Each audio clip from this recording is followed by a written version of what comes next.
शुभ हो शाम। हाँ एलै नवरातन ये सजनी आरती करब शुभ हो शाम। दुनू हाथ जोड़ के ये सजनी करबै मैया के प्रणाम। दुनू हाथ जोड़ के ये सजनी करबै मैया के प्रणाम।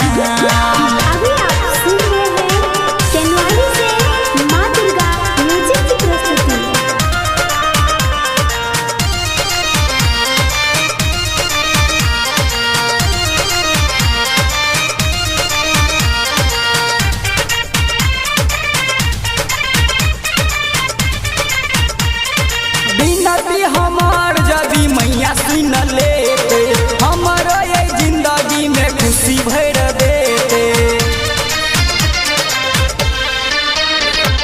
बिनती हमार यदि मैया सुन लेते हमर ये जिंदगी में खुशी भर देते। चुंदरी चढ़े सजनी जाक मैहर धाम। चुंदरी चढ़े सजनी जाक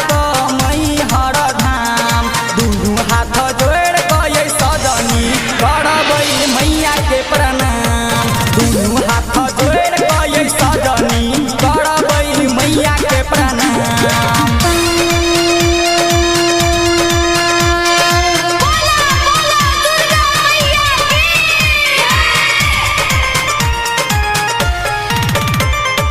मैया भवानी के अजबे कहानी महिषासुर के दल के गर्दन उतारी।